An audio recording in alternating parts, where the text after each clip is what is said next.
하신 말씀 마가복음 15장 1절에서 5절 말씀 중심에서 예수님 앞에 있는 빌라도라는 제목으로 함께 말씀을 통해 은혜 나누기를 원합니다. 지난주에는 베드로가 예수님을 나는 알지 못한다, 이 사람을 알지 못한다 부인했던 그 사건을 또 우리가 함께 살펴보았습니다. 어쨌든 베드로의 예수님을 부인하는 것은 예수님이 정죄받는 것에 간접적으로라도 공조하는 거나 다를 바가 없다, 이렇게 의미를 전해줄 수가 있습니다. 잘못된 걸 보며 잘못됐다고 말할 수 있어야 되고, 그리고 정당한 것을 정당하다 말할 수 있어야 되는데, 거기에 그저 입 닫고 눈 감고 모른 체 한다는 것은 그들이 행하는 악행이랄지라도 용납해 주는 거나 다를 바가 없고, 눈 감아 주는 거나 다를 바가 없고, 어쩌면 도리어 그들의 일에 협조하는 거나 다를 바가 없다라고도 생각해 보았습니다. 뿐만 아니죠, 죄인들은 숨을 곳이 없다라는 것이죠. 베드로에게 닭 울음소리를 통해서 우리 주님은 그 말씀이 기억나게 하셨고 회개할 기회를 주셨습니다. 요나가 도망가다가 잡히고 다윗이 범죄했지만 하나님 선지자를 보내서 어디 간들 숨을 곳이 없고 도망갈 데가 없다고 하는 것을 그렇게 보여주고, 속된 말로 죽어서라도 하나님 앞에 서게 된다는 것을 우리는 늘 생각할 때 애시당초 주님 앞에 늘 죄인된 자세로 나아가고 숨을 곳이 없은 줄 알고 공소시효도 없는 줄 알고 주님 앞에 자진해서 출두하고 주님 앞에 나아가서 사죄함을 받는 은혜를 간구할 필요가 있다라는 겁니다. 오늘 보면은 이렇게 예수님이 잡혀가며 이제 빌라도에게 사법권을 가지고 있는 빌라도에게 예수님을 넘겨지는 것을 볼 수가 있죠. 어떻게 보면은 사실 예수님 앞에 있는 빌라도보다 빌라도 앞에 선 예수님, 이 제목이 더 맞다라고 볼 수 있는데 저는 자존심이 그렇게 안 했습니다. 예수님이 빌라도 앞에 선 것이 아니라 빌라도가 예수님 앞에 섰다, 저는 그런 관점으로 오늘 말씀을 보고자 합니다. 그렇습니다. 실제적으로는 예수님 앞에 빌라도가 서게 되는 것이죠. 그렇죠? 빌라도의 판단을 받기 위해서. 그런데 실제로 현실은 그러하지만은 그 시적으로 바라보는 도리어 빌라도가 예수님 앞에 지금 서 있는 거나 다를 바가 없다, 그런 모습이죠. 그래서 구세주를 맞이할 수 있는 기회를 빌라도는 지금 가지고 있다, 그런 관점에서 보게 됩니다. 먼저는 로마 총독 빌라도를 상고해 봅니다. 새벽에 대제사장들이 즉시 장로들과 서기관들 곧 온 공회와 더불어 의논하고 예수를 결박하여 끌고 가서 빌라도에게 넘겨주니, 여기로 보면은 목요일날 저녁에 예수님이 겟세마네 동산에서 철야하며 기도하시는 가운데 그 현장에 금과 몽치를 들고 군사들이 예수님을 잡으러 왔죠. 그 밤에 끌려가셨습니다. 그래서 오늘 본문에 새벽에 이 대제사장들이 잠도 자지 않고 그 밤새도록 70여 명의 공의원들을 소집해 가지고 거기서 그들 스스로가 종교 재판을 하게 되고, 그들이 어떻게 할 수 없기 때문에 이제 새벽에 빌라도의 관제를 찾아가는 그런 모습을 진행사항을 볼 수가 있습니다. 빌라도, 어쩌면 로마 총독을 생각해 볼 때 로마가 정복하여 다스리는 그 식민지에 황제를 대신해서 총책임자로 그렇게 파견되는 행정관이 있다, 그런 그 사람을 총독이다 그럽니다. 옛날에 우리나라 일제강점기에 일본이 파견한 총독이 있죠. 그렇죠? 그런 것처럼 어쩌면 로마도 거기에 이제 유대 땅에는 빌라도를 보내가지고, 유대 땅만이 아니겠죠. 유대 땅과 그 근간에 있는 주변 이웃 지역까지 그렇게 다스리도록 보냄을 받았는데, 총독에는 두 가지의 종류가 있다, 이렇게 말합니다. 먼저는 왕이 파견하는 총독이 있는가 하면은 원로원에서 파견하는 총독이 있다, 그렇게 말합니다. 왕이 파견하는 어쩌면 총독은 상당히 조금 군사적인 성격을 가지고 있습니다. 어떤 지역에 바라볼 때 거기에 반란이 일어날 수 있다든가 폭동이 일어날 수 있다든가 그런 일들이 조짐이 있는 곳에는 로마 황제가 직접 임명한 총독을 군대와 함께 거기에 가서 주둔시키면서 그 지역을 관리해 가도록 그렇게 황제가 파견하는 총독이 있다, 이렇게 말합니다. 그리고 원로원에서 파견하는 총독은 조금 그래도 안정된 그런 나라고 순수한 그런 모습이다라고 볼 수가 있고 그만큼 자리를 잡아가는 식민지 사회다 이렇게 볼 수가 있죠. 그러나 이 이스라엘 땅에는 황제가 파견한 총독이 파견된 지역이다라는 것이죠. 우리도 알죠. 있지만 유대인들은 우리나라 사람들은 막 독립운동을 많이 하고 그러다 보니까 반란을 일으키죠. 그러니까 반란의 위험성이 있는 현장이기 때문에 황제가 파견한 빌라도가 군대를 이끌고 이 지역에 와서 주둔하게 되는 것을 볼 수 있습니다. 그래서 본문에 나오는 빌라도는 황제가 파견한 총독이다, 행정관이다 이렇게 보게 됩니다. 그가 그 지역을 다스리면서 인원을 관리할 뿐만 아니라 이런 밀란이 일어나는 것, 폭동이 일어나는 것 상당히 그들은 예민하게 받아들입니다. 그래서 식민지 백성들이 뭔가 집회를 한다, 모임을 가진다, 어떤 걸 한다는 상당히 거기에 대해서 그들은 예민하게 반응을 하죠. 안 그래도 폭동이 일어날까 봐 가장 그들이 걱정을 하고 있는 그런 판인데 이런 모습 속에서 사람들이 모여있다, 사람들이 모인다 이런 것에 대해서 주요 시찰 대상이 되는 것이죠. 관심 대상이 되는 것이죠. 그렇습니다. 예수님도 많은 사람들을 이끈다기보다 자기들이 따라온 것이죠. 그러다 보니까 주요 시찰의 대상이 되겠지만은 예수님은 좀 정치적인 운동을 한다든가 그러지 아니하고 민생행보였죠. 민생행보. 그들의 문제를 해결해주고 복음을 전하는 아주 순수하고 순진한 그런 공동체 모임이었기 때문에 그렇게 제재를 받지를 않았다라고 볼 수 있습니다. 그렇습니다. 그런 가운데 이제 그가 총독이 파견해 가지고 그 지역의 사람들을 인구도 파악하고 세금도 거두들이고 또 건장한 남자들을 군대로 징집을 하기도 하고 여러 가지 모습들, 군사적인 모습뿐만 아니라 행정적인 그리고 사법권을 가지고 있죠. 그래서 한 사람을 재판해 가지고 살릴 수도 있고 죽일 수 있는 권한이 총독에게 있다라는 것이죠. 왕을 대리해서 세워진 자이기 때문에 그 지역의 로마의 황제와나 다를 바가 없는 그런 권세를 가지고 있는 총독임을 볼 수가 있습니다. 그렇습니다. 오늘 본문에서는 이제 이 대제사장들, 종교 지도자들이 예수님을 잡아서 그들의 종교적인 내용으로 바라볼 때 더 이상 증거를 삼을 수가 없고 하나님을 모독하는 그런 죄로서 그들은 죽여야 되는데 자기들이 죽일 수 있는 사법권이 없죠. 그래서 그 권을 가지고 있는 빌라도에게, 그 꼭두셉에게 찾아가서 그것을 사형 선고를 받기 위해서 찾아왔던 그런 내용을 보여주고 있습니다. 그렇습니다. 빌라도도 이참에 어쩌면은 예수님을 1대1로 만날 수 있는 기회가 주어졌다라는 것입니다. 우리가 예수님의 고난이 아니라 일상적인 삶의 3년 동안의 공생의 기간에 보면은 예수님을 만나려고 하는 사람이 얼마나 많았습니까? 만나고 싶어 했던 사람들도 있었죠. 헤롯 왕도 보고 싶어 했습니다. 예수님에 대한 소문을 듣고, 그렇지 않습니까? 세례요한이 다시 부활했나 이렇게까지 생각하면서도 예수님에 대해서 궁금해했던 그런 지도자들이기도 하고 일반 서민들, 많은 환자들 예수님을 만나면서 문제를 해결을 받았습니다. 그래서 소문이 들려왔고 그렇게 모임이 있다 할지라도 폭동적인 그런 모임이 아니기 때문에 그 모임에 대해서 제재는 받지 않았지만은 어쨌든 빌라도도 예수님에 대한 소문을 많이 듣고 있었지 않았겠는가, 보고 싶었지 않았겠는가 이런 생각이 들 수가 있습니다.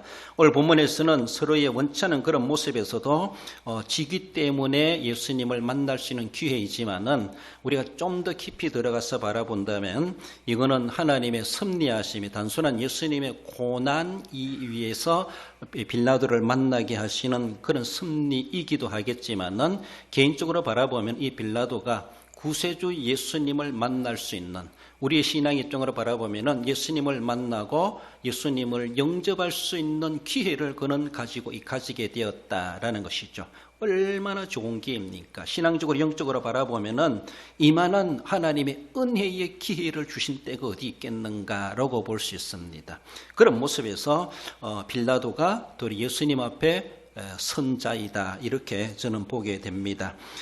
그렇습니다. 이렇게 빌라도만이 아니죠. 오늘 마가복음 그거 안 나오는데 다른 성경에 보면은 헤롯에게도 예수님을 데리고 가기도 하죠. 헤롯 왕에게도. 그래서 헤롯도 예수님을 만나게 되는데 내가 왕인데 라고 하면서 예수님을 아주 죄인 취급하는 그런 헤롯의 못되먹은 그런 모습을 볼 수가 있죠. 대제사장들이나 서기관들, 장로들, 많은 종교 지도자들, 그렇습니다. 평소에 예수님은 그들을 잘 만나주지 않았지만은, 그런 이제 그들도 만날 수 있는 이런 관계 속에서라도 만날 수 있었는데, 그들은 구세주를 대면하여 만날 수가 있었고, 그로 인해서 주시는 하늘의 신비로운 영생의 복음을 들을 수 있는 기회가 생겨났음에도 불구하고 자기들은 자기들의 자리를 지키기 위하여서 그 체면을 지키기 위하여서 예수님을 구세주로 보지를 못했고 인정하지도 않았고 내쳐버리는 그런 모양이 되고야 말았다라는 것이죠. 빌라도나 헤롯이나 종교 지도자들 당대 그들만이 아니죠.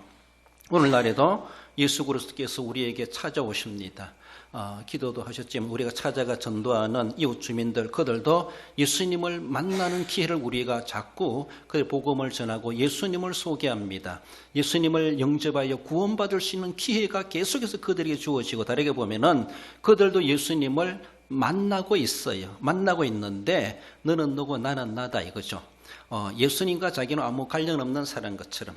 그렇죠. 예수님을 필요성을 느끼지 못하는 그런 사람들. 그러니까 예수님을 영접하지 못하고 믿지 못하고 구원받지 못하는 그렇게 살다가 죽어버리는 그런 인생들이 얼마나 많습니까?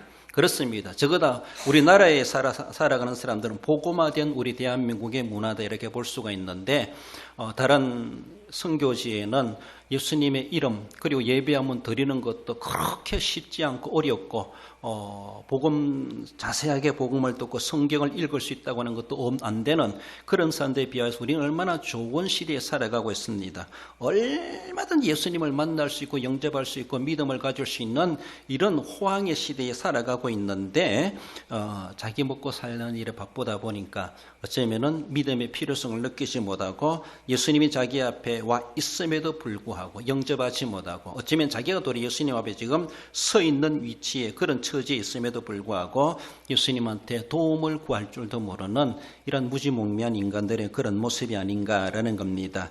빌라도만이 아니라 어쩌면 세상에는 여러 모든 사람들이 그러하고 그나마도 우리는 빌라도보다 헤롯보다 당대 종교 지도자들보다 우리는 그래도 더 낫다라고 할 수 있는 것은 우리는 하나님의 은혜로 예수님을 만나고 그 예수님을 내가 마음속에 영접하고 지금도 주님과 떨어질 수 없는 관계를 가지고 살아가고 믿어 살아가고 있다고 하는 것 얼마나 귀한지 몰라요.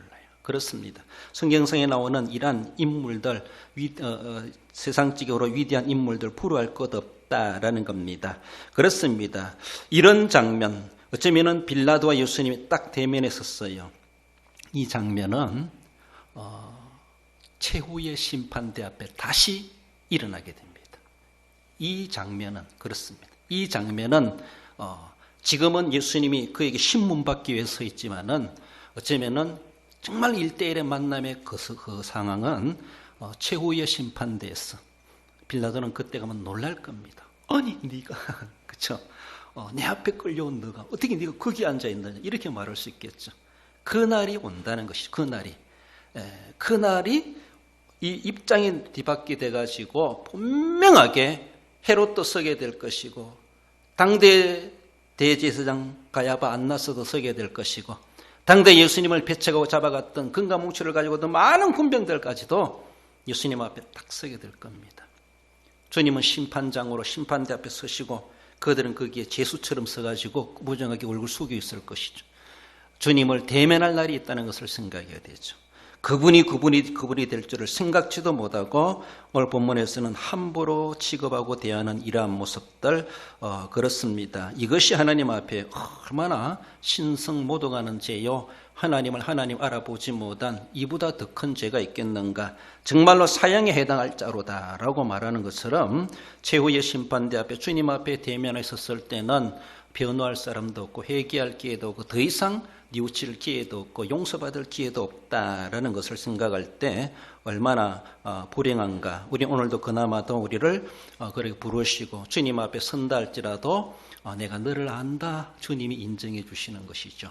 그 자리는 심판대가 아니라 우리는 시상대로 서는 것이죠. 예수님을 믿은 사람들에게는 그런 은혜가 있다. 그러나 세상에서 예수님을 알아보지 못하고 예수님을 배척한 자들은 빌라도를 위시한 모든 사람들, 오늘의 이 시대에도 예수님 믿지 않는 사람들은 다 예수님을 십자가에 못 박는 장본인과 다를 바 없고 예수님을 내쳐버린 자들이나 다를 바가 없고 그렇게 살다가 죽으면 결국은 마지막 심판대 앞에 주님 앞에 두렵고 떨림으로 그들은 이를 갈며 서게 된다는 것을 말씀하고 있습니다. 이렇게 빌라도는 자신의 이름과 권자 때문에 예수님을 자기 앞에 있음에도 불구하고 예수님을 하나님의 아들로 알아보지 못한 자기가 가지고 있는 그 명예, 그 자리, 총독이라는 것, 그렇죠? 그렇지 않아요? 다른 사람들은 예수님 만나가지고 진실로 하나님의 아들이시로이다. 갈릴리에서 어떻게 선한 것이 날 수 있느냐라고 그렇게 교만했던 사람도 예수님 만나고 나서 이스라엘의 왕이로소이다. 많은 사람들이 예수님을 만나서 구원을 확인하고 받고 그렇게 했는데 불구하고 예수님을 직접 대면한 은혜를 기회를 누렸음에도 불구하고 빌라도는 자기의 자리 때문에 자기 이름 때문에서라도 예수님을 구세주로 하나님이 보내신 중보자로 우리의 구세주로 자신의 구세주로 영접하지 못한 것이 얼마나 안타까운 것인가. 우리도 어쩌면은 내 가지고 있는 그것 때문에 하나님의 은혜를 은혜로 보지 못하고 그저 패스되게 만드는, 그래서 지나가 버리게 만드는 그런 기회를 놓쳐버리는 불행을 누릴 수도 있다는 것을 우리는 생각하며, 혹여나 내가 내 가진 체면 때문에, 자존심 때문에, 내 감정 때문에, 내 이름 때문에, 내 자리 때문에, 내 직업 때문에, 내 일 때문에 하나님이 이렇게 주신 기회를 걷어차버리는 그런 일은 있지 않았겠는가, 우리는 돌아볼 수 있어야 할 것입니다. 빌라도는 거기에서도 많은 사람들이 계속 빌라도에 가가지고 예수님을 막 고소를 하죠. 오늘 본문에서도 대제장들이 여러 말로 고소했다 이렇게 말하고 있는데, 그들이 아무리 고소해도 다 가짜라는 것을 빌라도는 짐작하고 있습니다. 짐작하고 있고 예수님이 아무 죄가 없다는 것도 자기가 다 알고 있어요. 다른 성경 우리가 예를 들어보지 않는다 할지라도 그렇게 이미 다 알고 있어요. 그러면서 손을 씻기까지 하면서 나는 아무것도 모르겠다 하면서 무책임하게 넘겨주는 그런 모습이 되는데, 예수님께 묻죠. 빌라도가 묻되 내가 유대인의 왕이냐? 예수께서 대답하여 이르시되 내 말이 옳도다 하시면서 예수님이 그의 물음에 정확하게 답변을 해 주십니다. 예수님께서 중보자로서 지금 빌라도에게 신문을 당하고 있지만은 결국은 이제 나중에 가면은 예수님이 빌라도에게 물음이 있을 수 있다라는 것을 말씀하죠. 내가 그때 너를 봤을 때 너는 나를 누구라고 보았느냐? 라고 예수님을 제대로 알아보려야 될 그 시점에 알아보지 못한 빌라도의 불신에 대해서 우리 하나님은 그 불신을 예수님은 꼬집어 내실 것입니다. 그 죄에 대해서 문책이 분명히 종말에 있을 것이다 라고 생각할 때 빌라도의 문제만이 아니라 오늘 우리에게 당면한 그런 문제는 아닐까 우리는 생각해 보며 믿음으로 구원받을 뿐만 아니라 우리가 수없이 기회를 주시는 그 기회를 우리는 선하게 바르게 잘 활용해 갈 수 있어야 할 것입니다.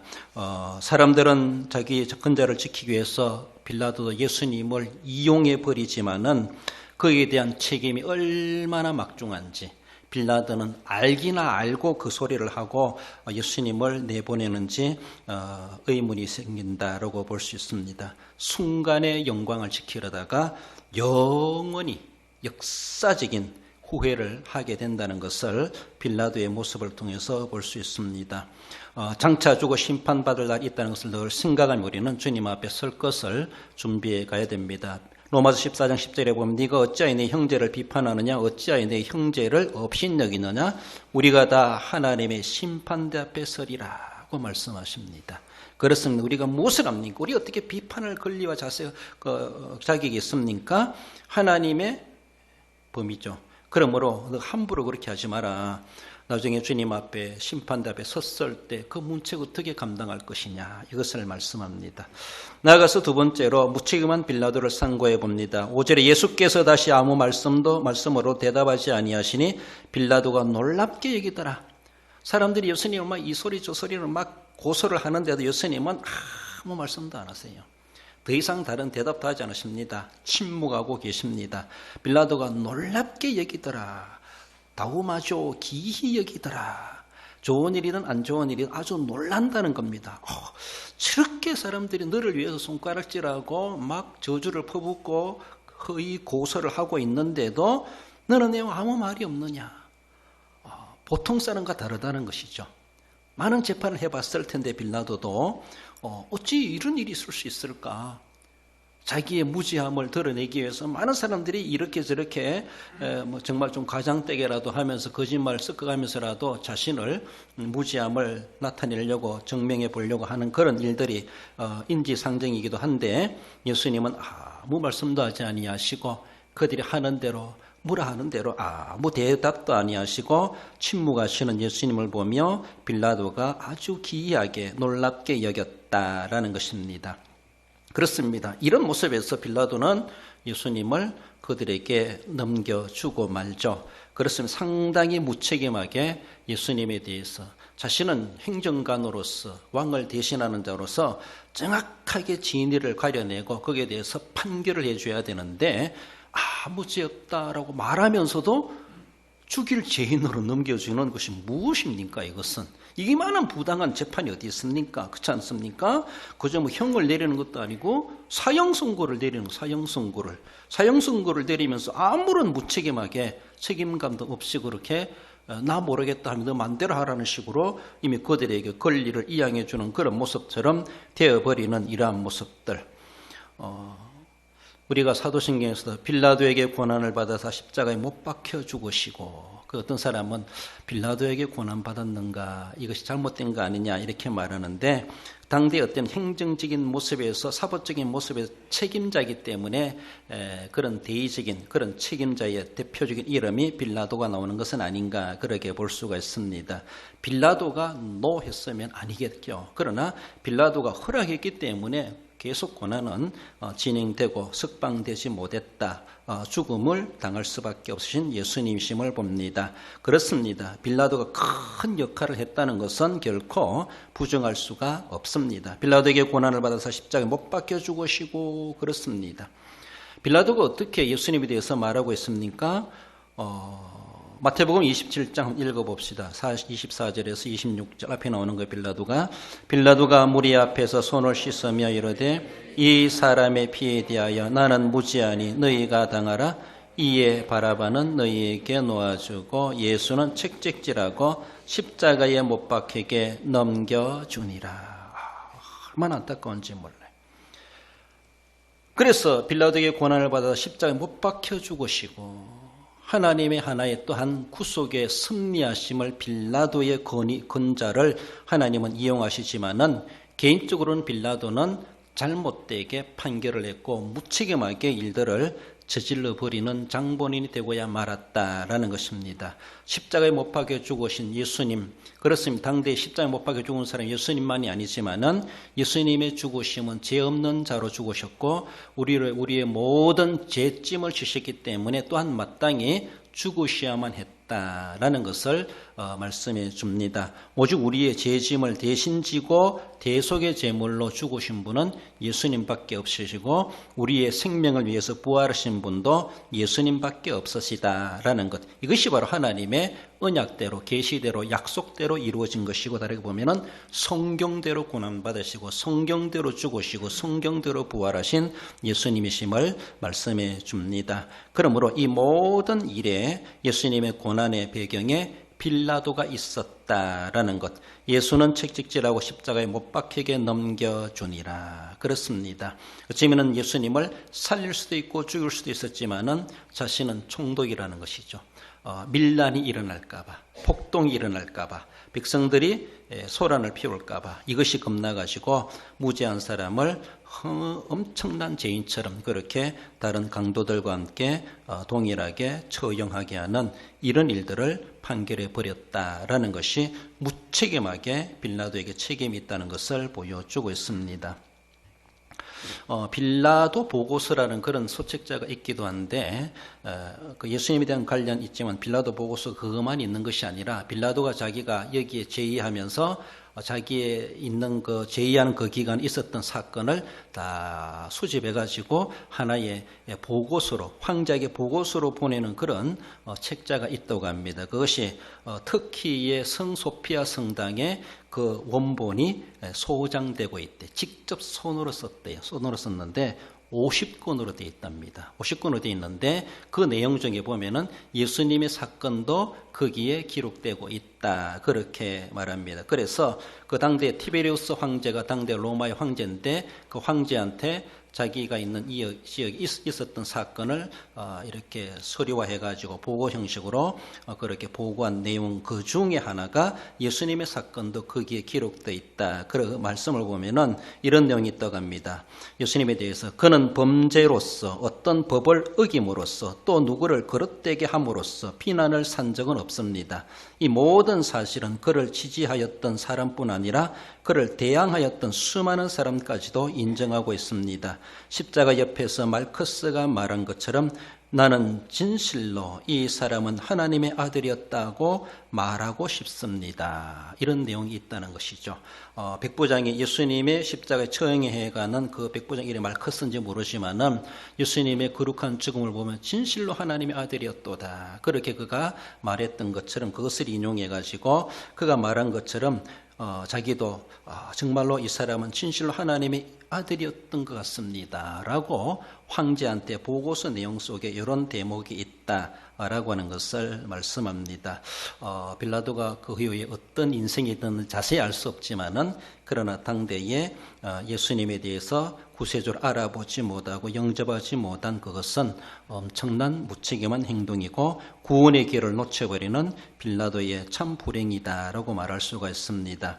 그렇습니다. 뒤늦게라도 회개하고 후회하고 돌아왔다라면은 그나마도 구원의 은혜를 누릴 수 있겠지만은 그 인생의 이후는 잘 모르겠지만은 아무튼 당대의 모습에서는 너무나도 무책임하게 자신의 자리를 지키기 위해서 그렇게 행한 행동이 얼마나 어리석었던가라고 하는 것을 볼 수가 있습니다. 오늘의 잠시의 영광을 그것을 누리기 위해서 영원한 후회가 되는 일을 우리는 절대로 하지 말아야 될 것을 말씀하십니다.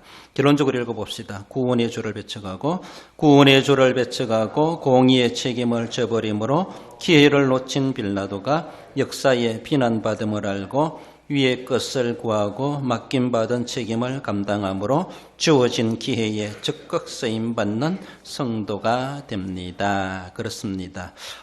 우리가 세상 살아가고 직장 살아다 보면은 그 자리 때문에 참 어쩔 수 없다 이럴 때도 있어요. 그렇잖아요. 내 몸이 내 것이 아니다. 내 결정이 내 결정이 아니다.